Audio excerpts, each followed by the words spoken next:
ETF index mutual funds నేర్చుకుని stock మార్కెట్లో రాణించాలనుకుంటున్నారా? వెంటనే ఈ నెంబర్కి కాల్ చేయండి.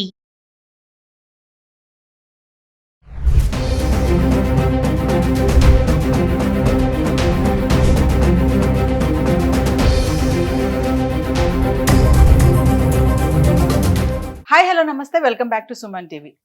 పశువులు పక్షులు చూసుకుంటే వాటి పిల్లల జోలికి ఎవరైనా వస్తే అసలు ఎవరైనా ఏంటండి, దాని పక్కన దరిదాపుల్లోకి వచ్చినా కూడా అవి చాలా ప్రాణాన్ని పనంగా పెట్టి కూడా పిల్లల్ని కాపాడుకుంటాయి. తల్లికోడి కూడా అంతే కదా. గంప దగ్గరికి ఆ పిల్లల దగ్గరికి ఎవరైనా ఏదైనా వేరే వాళ్ళు వస్తే గనక, వేరే జంతువులు వస్తే ఎంత అసలు ఫైట్ చేస్తుందంటే అంత ఫైట్ చేస్తుంది. కానీ మనుషులుగా మనకి ఆలోచన శక్తి ఉన్నప్పటికీ కూడా కడుపున పుట్టిన పిల్లల్ని చాలా కిరాతకంగా చంపుకుంటున్నారు. ఏం జరుగుతుంది అసలు? అంటే వీళ్ళ మనుషులేనా, అసలు వీళ్ళ తల్లిదండ్రులేనా, తండ్రేనా అనే అలాంటి అనాల్సినటువంటి ఆలోచన అనిపిస్తుంది. ఏం జరుగుతుంది? భయంకరమైనటువంటి సిచ్యువేషన్స్ ఉన్నాయి. గత కొద్ది రోజులుగా జరుగుతున్నటువంటి సంఘటనలకు సంబంధించి ఈరోజు వీడియో చేయడానికి మేమైతే వచ్చాం. మనతో పాటు ఉన్నారు family counsellor, public speaker, motivational speaker Rajani Rama garu. మేడంతో మాట్లాడదాం. నమస్తే మ్యామ్. నమస్తే నవీన. మ్యామ్, ఈ వీడియో చేయడానికి గల ముఖ్య కారణం, నేను కొంచెం స్టడీ చేశాను, 4-5 కేసులు తీసుకుని వచ్చాను. ఈ మధ్య కాలంలో చూసుకుంటే సరే, ఏ సమస్య ఉన్నా సరే, ఫ్యామిలీ ప్రాబ్లమ్స్ ఉన్నని, అప్పులు అవ్వనివ్వండి, బెట్టింగ్ జోలికి వెళ్ళనివ్వండి, అడిక్ట్ అయిపోనివ్వండి, భార్యాభర్తల మధ్య గొడవలు వచ్చినా సరే పిల్లల్ని కూడా చంపేస్తున్నారు. సరే, వీళ్ళు చనిపోతే చనిపోయారు, పిల్లల్ని కూడా చంపుతున్నారు. అది కూడా ఎలా అంటే చాలా కిరాతకంగా. అది వాళ్ళ ఆ బాధ వాళ్ళకి తెలిసే విధంగా కూడా చంపుతున్నారు. కొన్ని సంఘటనలు మనం చూసాం. ఎందుకు అంటారు అసలు? మనుషులైనా వీళ్ళు, తల్లిదండ్రులైనా వీళ్ళు అంటే దానికి సమాధానం లేదు. నేను అన్నట్టుగా ఒక జంతువు కూడా, ఇప్పుడు అంటారు కదా, పంది పిల్ల పందికి ముద్దు అంటారు. అసలు వస్తే జోలికి వస్తే అవి ఎంత ఫైట్ చేస్తాయి మేడం, అరుస్తాయి. అసలు భయం వేస్తుంది మనకి. ఆ పిల్లల దగ్గరికి వెళ్ళాలంటే, కుక్క పిల్లల దగ్గరికి మనం వెళ్ళాలంటే, అమ్మ తల్లి ఎక్కడొచ్చేస్తుందా, దాడి చేస్తుందని మనం భయపడిన సందర్భాలు చాలానే ఉన్నాయి. మరి ఇది ఏంటి మేడం, వీళ్ళు మనుషులైనా అసలు పిల్లల్ని అలా చంపేస్తున్నారంటే ఒక్కసారి దాని గురించి మాట్లాడుకుంటే. అది ఒక గత 10 సంవత్సరాల నుంచి మార్పులు చూస్తున్నాము. అది ఇప్పుడు గ్రాడ్యువల్గా పెరిగిపోయాయి. ఇప్పుడు ఎటు చూసినా అవే కనిపిస్తున్నాయి. ఒకప్పుడు స్టార్ట్ అయ్యాయి అని చెప్పుకున్నాం. ఇప్పుడు స్టార్ట్ అయ్యి అలా అలా అలా అలా ఎక్కువైపోయి అదే నిర్ణయానికి వస్తున్నారు. ఏ కొద్దిగా తేడా వచ్చిన లైఫ్లో ఆ నిర్ణయానికి వచ్చేస్తున్నారు. పిల్లలు లేకపోతే వైఫ్ అండ్ హస్బెండ్ చనిపోవడము, లేకపోతే పిల్లలు ఉంటే పిల్లల్ని చంపేసి వాళ్ళు చనిపోవడము. అసలు ఆ భార్య కూడా ఎలా సహకరిస్తుంది అనేది మనకు అర్థం కావట్లేదు. అంటే ఏంటంటే, మనం చాలాసార్లు చాలా విషయాలు మనం మాట్లాడుకున్నాం. అందులో ఒకటి ఏంటంటే, కష్టపడకుండా సంపాదించడానికి అలవాటు పడటం. ఇప్పుడు కొంచెం ఫైనాన్షియల్గా వీక్గా ఉన్నారనుకోండి, ఎలాగోలా కష్టపడి వాళ్ళని, పిల్లల్ని పైకి తీసుకురావాలి, మనం డెవలప్ కావాలి అనే ఆలోచన చేయలేకపోతున్నారు. ఎందుకంటే కష్టపడలేకపోవడానికి.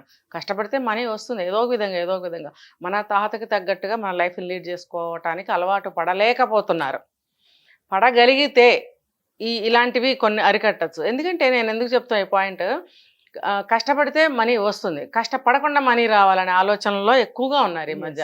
దానికి తోడు కుటుంబ సమస్యలు తోడైతే ఇంకా వాళ్ళకి వేరే దారి ఏం కనిపించదు. కష్టపడి సంపాదించడానికి వాళ్ళకి చేత కావట్లేదు. రెండోది, మెంటల్గా ఆలోచించలేకపోతున్నారు. అసలు మనము ప్రతి సమస్యకి పరిష్కారం పక్కనే ఉంటుంది, పక్కన లేకపోతే ఇంకో చోట ఉంటుంది, మనం వెతుక్కోవాలి దాన్ని. అంత ఆలోచన శక్తి ఎవరికి ఉండట్లేదు. ఇప్పుడు ఇంట్లో వాళ్ళు ఎవరైనా పెద్దవాళ్ళు చెప్తే కూడా వాళ్ళు ఎక్కించుకోరు, వాళ్ళకి చెప్పే అంత గ్యాప్ కూడా వీళ్ళు ఇవ్వకుండా ఈ పనులు చేస్తున్నారు.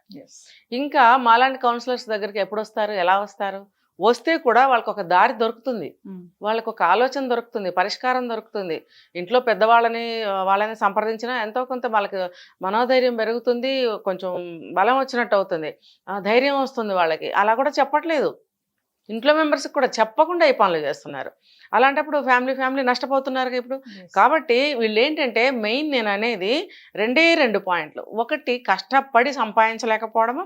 రెండోది ఏంటంటే చేతకానితనం, ఒక ఆలోచన చేయలేకపోవడం. ఇది ఎలా అయినా తీసుకోవచ్చు. ఒక ఆలోచన చేయలేకపోవడం, కష్టపడలేకపోవడము, ఎవరినైనా అడగటానికి యుగోసు, లేకపోతే ఇంకోటి అడ్డం రావటము, ఇంకోటి ఏంటంటే ఎదుర్కొనే శక్తి లేకపోవడము. ఇవన్నీ కారణాలు గప్చిప్గా చేసేస్తున్నారు, ఎవరు ఊహించట్లేదు. ఇప్పుడు మీరు చెప్పారు కాకినాడ ఓఎన్జీసీలో వర్క్ చేసే అతను. ఓఎన్జీసీ అంటే అసలు ఎన్ని ఫెసిలిటీస్ ఉంటాయి తెలుసా అండి? Central government department, that ONGC అంటే రిచెస్ట్ యూనిట్ అది. అసలు అక్కడ కింద పనిచేసే వాళ్ళకి కూడా మంచి శాలరీస్ ఉంటాయి, అసలు ఫుల్ ఫెసిలిటీస్ ఉంటాయి వాళ్ళకి. వాళ్ళ మనీ తీసుకెళ్ళి దాచుకోవడమే, అన్నిట్లో వాళ్ళకి ఫెసిలిటీస్ ఉంటాయి. అది మనకు చెప్తున్నారు, అతను డూప్లెక్స్ హౌస్ లో ఉంటున్నాడు. అవును, ఫ్యామిలీ ప్రాబ్లమ్స్ కూడా లేవంట ఏమీ మేడం, లేవు. ఆర్థిక ఇబ్బందులు లేవంట. ఏమీ లేవు కదా. మరి ఎందుకు ఇలా చేస్తున్నారంటే వాళ్ళు ఏం లేదు, జస్ట్ ఒక మైనం బొమ్మల్లాగా అనమాట. నైస్గా చదువుకోవడం, నైస్గా జాబ్లో జాయిన్ చేయడం, అవ్వడము, నైస్గా ఊరికే సంపాదించుకోవడం, లగ్జూరియస్గా బ్రతకడం, అంతే వాళ్ళకి తెలుసు. ఇంకేమీ తెలియదు వాళ్ళకి. కష్టం అంటే ఏంటో తెలియదు, కష్టపడి సంపాదించడం అంటే ఏంటో తెలియదు, హార్డ్గా కొంచెం కూర్చొని సమస్య పట్ల ఆలోచించడం రాదు, నలుగురిని సంప్రదించడం ఇష్టం ఉండదు, తర్వాత పిల్లల్ని సరిగ్గా పెంచడం చేత కాదు. ఒక్కొక్క దానికి ఒక్కొక్క లక్షణాలు ఎన్ని ఉన్నాయి చూస్తారు ఇప్పుడు ఇక్కడ. అంటే బలవంతంగా మేడం వాళ్ళని ఏంటంటే ఆ పెయిన్ పిల్లలకి తెలిసేటట్టుగా చంపుతున్నారు. Yes. అంటే ఆ టైంలో వాళ్ళ తల్లిదండ్రులు అనేది మర్చిపోతున్నారు అంటారు. అసలు అమ్మో నా కడుపును పుట్టిన పిల్లలు కదా, వీళ్ళు ఇంత నొప్పి వస్తేనే, చిన్న దెబ్బ తగిలితేనే మనకి ఎంత బాధ అనిపిస్తుంది మన అదే, పిల్లలకి దెబ్బ అదే. తగిలితే. అలాంటిది అంత అలా వాళ్ళని కాలు చేతులు కట్టేసి మనం బలవంతంగా చంపడం అనేది, అదే. హ్యాంగ్ చేయడం అనేది. ఇప్పుడు ఆ పిల్లలు 6 సంవత్సరాలు 7 సంవత్సరాల పిల్లలు సరిగ్గా చదవట్లేదు.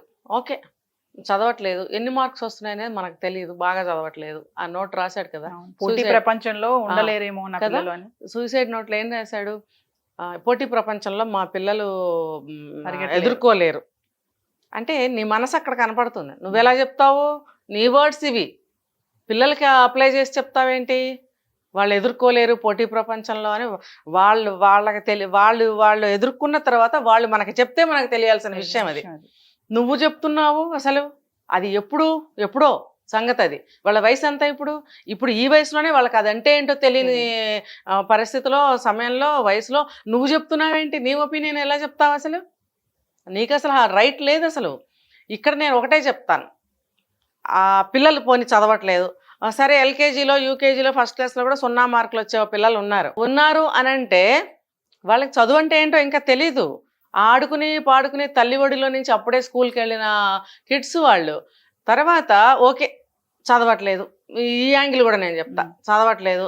నేను ఇప్పుడు తల్లి ఒడిలో నుంచి స్కూల్కి వెళ్ళారు, అయితే మాత్రం ఎంతమంది చదవట్లేదు అని మీరు అడిగితే కనుక కొంతమంది చదవరు బై, ఇంట్రెస్ట్ ఉండదు బై బర్త్, అది జీన్స్ కావచ్చు.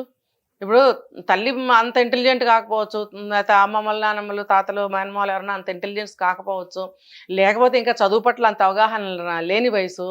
తర్వాత నేను ఇంకొక పెద్ద కారణం చెప్తాను, అదంతా ఒక పక్కన పెడితే అసలు వాళ్ళు అలా ఉండటానికి మెయిన్ రీజన్ తల్లిదండ్రులే. మళ్ళీ నేను పేరెంటింగ్కే వస్తా. ఇప్పుడు వాళ్ళకి చదవాలని, ఫస్ట్ మార్కులు తెచ్చుకోవాలని, ఇదిగా ఉండాలని వాళ్ళు అనుకుంటారా? రాదు, వాళ్ళకి అనుకోరు. స్కూల్లో పాఠాలు చెప్తే గ్రాస్ప్ చేసే విధానాన్ని బట్టి తిరిగి వీళ్ళు చెప్పగలిగి రాయగలిగినప్పుడు మార్క్స్ వస్తాయి కదా. అదంతా రావాలంటే ఇంట్లో మీరు కూడా కొంచెం వాళ్ళకి ట్రైన్ చేయాలి, గైడ్ చేయాలి, కూర్చొని చదివించాలి, వాళ్ళ పట్ల మీరు టైం ఇవ్వాలి, ఆ ఎఫర్ట్స్ మీరు పెట్టాలి.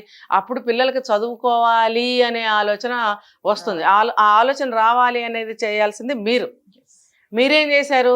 ఆ సిఐ గారు చెప్తున్నారు, వినారా మీరు? ఇంట్లో పిల్లలు నడిపే కార్లు, పిల్లలు నడిపే జీప్లు, ఇంకా పిల్లలు ఆడుకునే లగ్జూరియస్ ఆట సామాన్లు ఎన్నో ఉన్నాయంట, ఇంటి నిండా ఉన్నాయంట.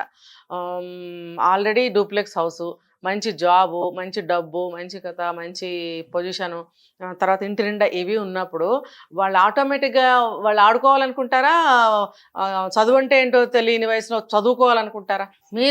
మీదే కదా తప్పు. ఇంటి నిండా అవన్నీ పెట్టినప్పుడు పిల్లలకి ఖచ్చితంగా ఆడుకోవాలని అనిపిస్తుంది. ఆడుకోవాలని అనిపించినప్పుడు మీరు కూడా ఏమనుకుంటారు? చిన్నపిల్లలుగా ఆడుకొని అనుకుంటారు. అప్పుడు నెట్ రిజల్ట్ ఏంటి? ఇప్పుడు మీరు అన్నది, చదువుకోలేకపోతున్నారు, పోటీ ప్రపంచంలో ఎలా ఎదుర్కొంటారు అని అంటే దీనికి అంతటికి కారణం మీరే కదా. మీరైనప్పుడు మీకు ఆలోచన రాలేదా? పోనీ ఎవరినైనా సంప్రదించారా? మీరు కనీసం స్కూల్ ప్రిన్సిపాల్ని, హెడ్ మాస్టర్ని సంప్రదించినా వాళ్ళు కూడా టిప్స్ ఇచ్చేవారు. అట్లీస్ట్ ఒక టీచర్ని మీరు అడిగినా వాళ్ళైనా టిప్స్ ఇచ్చేవారు. ఏంటండి మా పిల్లల్ని ఎట్లా మేము గైడ్ చేయాలి, ఎట్లా చదివించాలి, వాళ్ళైనా చెప్పగలిగేవారు. మీరు ఎవరిని సంప్రదించాలి, నీకు నువ్వే అనేసుకుని పసి ప్రాణాలని నీళ్ళలో ముంచేస్తావా నువ్వు? బ్రతికుంటే ఎంతమంది అబ్బాయిని ఇంటర్వ్యూలు తీసుకునేవారు వెళ్ళి పాటికి. మరి ఈ ఛాన్స్ ఇవ్వకూడదనే మళ్ళీ అతనికి కూడా శిక్ష పడుతుంది కదా అని చెప్పి అతను కూడా సూసైడ్ చేసుకున్నాడు. ఇప్పుడు ఆ ఆడమనిషి భార్య పరిస్థితి ఏంటి అక్కడ? సరే ఆవిడకి ఉద్యోగం ఇస్తారు, అది వేరే విషయం అనుకోండి, కానీ మళ్ళీ ఒంటరి జీవితం, మళ్ళీ కొన్నాళ్ళు అయిన తర్వాత ఒక తోడు వెతుక్కోవటం, ఆ తోడు ఎలా ఉంటుందో తెలియదు, నెక్స్ట్ జీవితం ఎలా ఉంటుందో తెలియదు, ఇలా అందరినీ ఏమంటారంటే ముంచేసి ఇలా వెళ్ళిపోవడం అనేది అవివేకం, ఆలోచన రాహిత్యం, బాధ్యతారాహిత్యం, భయము, ఇవన్నీ చేతకాంతనం, ఇవన్నీ అనమాట. ఇలా కొన్ని ఉన్నాయి మేడం. ఇలా ఇది ఒక సంఘటన అంటే ఇంకో దగ్గర ఏంటంటే ఆన్లైన్ బెట్టింగ్ కి వెళ్ళిపోయి అప్పులైపోయి అక్కడ కూడా అంతే. ఫ్యామిలీని చంపడము, భార్యని, పిల్లల్ని చంపడం. అవును. ఇంకొకరు ఏంటంటే ఆర్థిక సమస్యలు. అప్పులు. రీసెంట్ మనం ఒక వీడియో చేసాము, హబ్సిగూడలో ఫ్యామిలీ సూసైడ్ అవును, చేసుకోవడం, అవును. 6 నెలల నుంచి ఉద్యోగం లేక. ఉమ్. ఇక్కడ ఎక్కడ చూసుకున్నా మనకి ఒక పాయింట్ ఏంటంటే పిల్లల్ని చంపేస్తున్నారు. పిల్లల్ని చంపే హక్కు పేరెంట్స్ అంటే మేము కన్నాం కాబట్టి మేము చంపే హక్కు మాకు ఉంది అంటే ఏం చెప్తారు మేడం? ఇది ఏంటంటే ఇప్పుడు మీరు ఇందాకేమో ఎదగలేరు ఈ పోటీ ప్రపంచంలో ఆ కారణంతో చంపేశాడు, ఇంకా అక్కడ వేరే రీజన్ ఏం మనకు కనపడలేదు. అప్పుడు వాళ్ళకి ఏం కనపడదు, ఇంకా కనపడదు అంతే. వీళ్ళు ఎంత డబ్బు ఇచ్చినా ఎంత చేసినా చదవలేరు, ఎదగలేరు, రేపు పొద్దున పోటీ ప్రపంచంలో ఎదుర్కోలేరు అన్న భావంతోనే చంపానంటున్నాడు. ఇంకా మనకు వేరే ఆప్షన్ లేదు అనుకోవడానికి. ఇంకొక కేసు తీసుకుంటే ఆర్థిక ఇబ్బందులు. పరిస్థితులు. నేను వీటన్నిటిలో మీకు కామన్ పాయింట్ కనిపిస్తుందా? ఏంటి? Easy money. కష్టపడకుండా సంపాదించగలగాలి, కష్టపడకుండా సంపాదించగలగాలి. తర్వాత అది లేకపోతే వేరే విధంగా సంపాదించడం వాళ్ళకి తెలియని విషయం. అంటే సమస్య వస్తే ఇంకా చనిపోవడమే అనేసి ఇంకా వైఫ్ అండ్ హస్బెండ్ కూర్చొని మాట్లాడుకుంటున్నారంటారా? వైఫ్ అండ్ హస్బెండ్ లేదు, ఏమీ లేదు ఇందులో. ఆలోచించలేరండి, ఇంకా అసలు వేరే ఆలోచనలు రావు. భయం వేస్తుంది వాళ్ళకి. ఇప్పుడు ఏదైనా తప్పు చేశారో మనిషికి ఒకటే పేటిస్తుంది, పోలీసులు పట్టుకుంటారేమో, చేసేస్తారో, చంపేస్తారో, భయపడిపోతుంటారు. ఆ భయం ఒక్కటే పనిచేస్తుంది వాళ్ళకి. అలాగే ఇలాంటి కండిషన్స్లో కూడా అమ్మో ఇప్పుడు బెట్టింగ్లో ఇంత డబ్బు సంపాదిస్తున్నాను, మంచిగా బతుకుతున్నాను, సడన్గా ఇదేమైనా అయిపోయింది, లేకపోతే అయిపోయింది, ఇప్పుడు ఏంటి, ఏం చేయాలని భయం పట్టుకుంటుంది. అలాగే అప్పుల పాలైపోయారు. అప్పుల పాలైపోయినప్పుడు అమ్మో ఇంటి చుట్టూ ఇన్నప్పులు నేను తీర్చగలనా లేదా, మా భార్య కూడా ఉద్యోగం చేయదు, ఒకళ్ళు ఉద్యోగం చేసినా ఆమె దాంతో తీర్చలేరు, రేపు పిల్లల్ని ఎలా పోషిస్తుంది, లేకపోతే నేను ఒక్కదాన్ని చచ్చిపోతే ఆమె వేరే పెళ్లి చేసుకుంటే పిల్లల్ని చూడదేమో వచ్చేవాళ్ళు, ఇలా రకరకాల భయాలతోటి అలా చేస్తున్నారు. దీనికి అంతటికి ఏంటంటే కష్టపడలేకపోవటం. కష్టపడి నువ్వు ఏదైనా చేయగలగాలి. నీకు ఎడ్యుకేషన్ క్వాలిఫికేషన్స్ ఉంటున్నాయి కదా, స్కిల్స్ పెంచుకోండి, టాలెంట్స్ పెంచుకోండి, కమ్యూనికేషన్ స్కిల్స్ పెంచుకోండి. పెంచుకున్నప్పుడు ఏమవుతుందంటే మీకు ఆలోచన ఇంకో విధంగా పనిచేస్తుంది. వేరే విధంగా నేను ఎలా అచీవ్ అవ్వగలను, ఎలా ముందుకు వెళ్ళగలను, ఇవన్నీ తడతాయి, ఆలోచనలు వస్తాయి. కనీసం అలాంటి సిచ్యువేషన్లో ఎక్స్పర్ట్స్ని సంప్రదించాలి. ఇంట్లో కూడా ఉంటారు ఎక్స్పర్ట్స్. లేదు ఇంట్లో వర్కౌట్ అవ్వట్లేదు అన్నప్పుడు బయట సంప్రదించండి. సంప్రదించినప్పుడు మీకు ఖచ్చితంగా సలహా దొరుకుతుంది. కొంచెం గ్యాప్ అన్నా తీసుకోండి. ఆ గ్యాప్ తీసుకున్నప్పుడైనా మీ మైండ్ మీకు మీరే ఇంకొక ఆలోచన చేయగలుగుతారు. మీరు ఏమీ చేయకుండా గుడ్డిగా భయపడిపోయి చేతగానితనంతో మాత్రమే సూసైడ్ చేసుకుంటున్నారు. మీరు ఇప్పుడు ఇన్ని కేసులు చెప్పారు, అన్నిట్లో కామన్గా నాకు కనపడింది ఇదే: భయము, చేతగానితనము, కష్టపడలేకపోవడము, ఈజీ మనీ సంపాదించుకోవడం. దానికి అలవాటు పడినప్పుడు కష్టపడి ఎలా సంపాదించాలి ఇంకా తెలియదు వాళ్ళకి. ఎలా కష్టపడి సంపాదించాలనేది వాళ్ళకి తెలియని విషయం. సో సూసైడ్ కమిట్ అవుతున్నారు. ఫ్యామిలీ మెంబర్స్ని కూడా ఇలా చేస్తున్నారు. Thank you ma'am.